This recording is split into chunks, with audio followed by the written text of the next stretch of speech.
السلام علیکم ورحمۃ اللہ وبرکاتہ ناظرین، استقبال ہے، سواگت ہے آپ کا viral news live studio Jalgaon Maharashtra India میں۔ میں آپ کا میزبان مفتی محمد ہارون ندوی۔ ناظرین، گزشتہ کل یعنی 23 اگست 2023 کو جمعیت علماء کے قدیم کارکن اور معمر رہنما الحاج گلزار احمد اعظمی مرحوم کی تعزیت کے لیے بدھ کی شام حج ہاؤس ممبئی میں ایک تعزیتی نشست زیر صدارت حافظ مسعود احمد حسامی صدر جمعیت علماء مہاراشٹر منعقد کی گئی تھی، جس میں جمعیت علماء کے صوبائی و ضلعی عہدیداران کے علاوہ شہر ممبئی کی اہم معزز شخصیات نے شرکت کی اور اپنی تعزیتی تقریروں میں مرحوم گلزار احمد اعظمی کی بے مثال جرأت، جواں مردی اور ہمت کا خاص طور پر ذکر کیا۔ الحاج گلزار احمد اعظمی رحمۃ اللہ علیہ نے جمعیت علماء کے پلیٹ فارم سے قانونی امداد کے سربراہ کی حیثیت سے پچھلے 15 برسوں میں جو کارہائے نمایاں انجام دیے ہیں، ان کا ذکر کرتے ہوئے تمام شرکاء نے خراج عقیدت پیش کیا۔ اس تعزیتی نشست کے مہمان خصوصی جمعیت علماء ہند کے نائب صدر جگر گوشہ شیخ الاسلام مولانا سید اسجد مدنی نے اپنے تاثرات کا اظہار کرتے ہوئے فرمایا کہ گلزار اعظمی 1954 میں جمعیت علماء سے وابستہ ہوئے اور شیخ الاسلام حضرت مولانا سید حسین احمد مدنی نور اللہ مرقدہ سے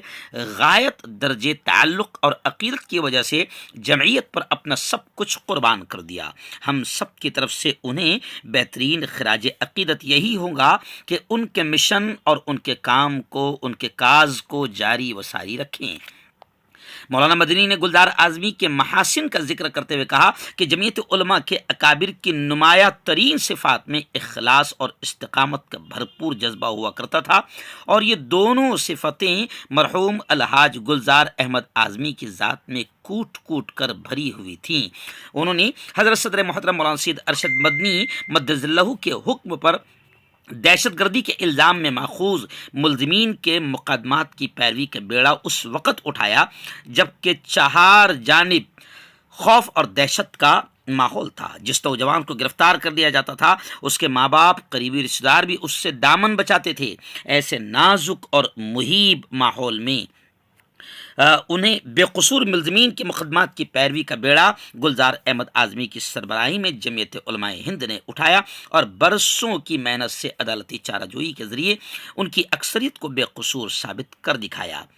اس موقع پر ایڈوکیٹ اعجاز مقبول ایڈوکیٹ سپریم کورٹ نے اپنے تاثرات کا اظہار کرتے ہوئے گلزار احمد اعظمی اور جمعیت علماء کے سپریم کورٹ میں کوششوں کا ذکر کیا اور بالخصوص بابری مسجد کیس کا اور اس حقیقت کو بھی اجاگر کیا کہ جمعیت علماء صرف دہشت گردی کے ملزمین کے مقدمات کی پیروی نہیں کرتی ہے، بلکہ دستوری کانسٹیٹیوشنل نوعیت کے مقدمات بھی دیکھتی ہے۔ اس ضمن میں انہوں نے مرکز نظام الدین کیس کا حوالہ دیا۔ اس موقع پر مولانا مسعود احمد حسامی صدر جمعیت علماء مہاراشٹر نے خطبہ صدارت میں گلزار احمد اعظمی سے اپنے دیرینہ تعلقات کا ذکر کیا۔ مفتی محمد یوسف قاسمی خازن جمعیت علماء مہاراشٹر نے الحاج گلزار احمد اعظمی مرحوم کی امانت اور دیانت کا تذکرہ کیا۔ ابو عاصم اعظمی رکن اسمبلی مہاراشٹر نے کہا کہ گلزار بھائی نے جمعیت علماء کے پلیٹ فارم سے فسادات کے ایام میں بہت کام کیا، لوگوں کے گھروں کو بسانے، راحت رسانی کا کام کرتے رہنے میں عمر بسر کی۔ میں 50 سال سے ان کی خدمات سے واقف ہوں۔ گلزار بھائی نے جب دہشت گردی کے مقدمات کی شروعات کی،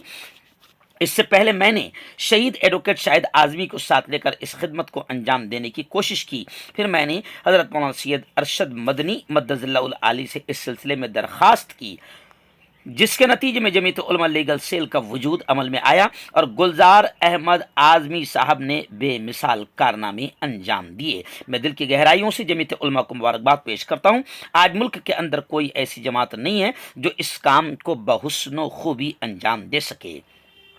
امین پٹیل رکن اسمبلی مہاراشٹر نے الحاج گلزار اعظمی کی زندگی کے دو اہم پہلوؤں پر روشنی ڈالی۔ ایک یہ کہ وہ دونوں قوم یعنی ہندو اور مسلمان کی ضرورتوں کو یکساں نظر سے دیکھتے تھے،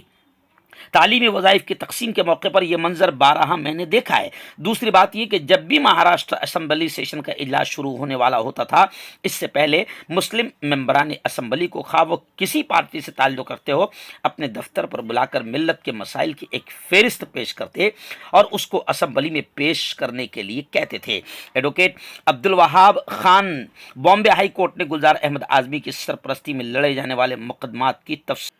تفصیل بتائی۔ مولانا محمود احمد خان دریابادی جنرل سیکرٹری علماء کونسل نے کہا کہ گلزار بھائی جیسا بے لاگ و لپیٹ، کھرا، سچا، بے باک، نڈر اور اپنی بات کو کھل کر کہنے والا آدمی میں نے نہیں دیکھا۔ میرا ان سے تعلق 45 سال پر مشتمل ہے اور میں نے ان سے بہت کچھ سیکھا ہے۔ جتیندر اوہاڑ رکن اسمبلی مہاراشٹر نے کہا کہ گلزار اعظمی میرے والد کی عمر کے تھے، وہ واقعی مرد مجاہد تھے، ان کا حکم بجا لانا میرے لیے سعادت کی بات تھی۔ سینئر صحافی سرفراز آرزو روزنامہ ہندوستان ممبئی نے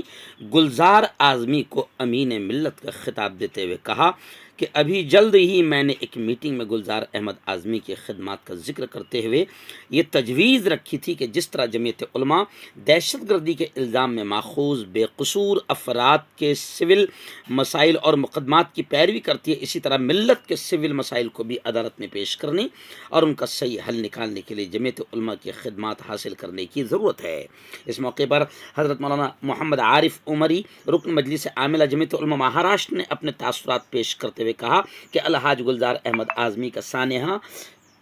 صرف ان کے اہل خانہ اور جمعیت کا ہی نہیں بلکہ پوری ملت کا عظیم خسارہ ہے، اس بنا پر ہم سب تعزیت کے مستحق ہے۔ فرید شیخ صاحب ممبئی امن کمیٹی، آصف صدیقی صدر محرم مجلس کمیٹی پیرولین نے اپنے جذبات کا اظہار کرتے ہوئے یہ یقین دہانی کرائی کہ جب کبھی بھی جمعیت علماء کو ہماری ضرورت ہوگی ہم وہاں موجود رہیں گے۔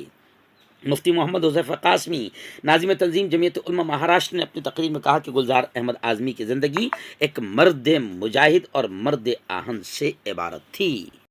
اس موقع پر حضرت مولانا سید اسجد مدنی دامت برکاتہم نے مرحوم کے ایصال ثواب کے لیے تسبیحات کی تلقین کی اور جملہ حاضرین نے حضرت مدنی نور اللہ مرقدہ کے بتائے ہوئے اس وظیفے کو پڑھا۔ اس تعزیتی نشست کی نظامت کے فرائض مولانا حلیم اللہ صاحب قاسمی جنرل سیکرٹری جمعیت علماء مہاراشٹر نے بحسن و خوبی انجام دیے۔ مولانا محمد اسلم القاسمی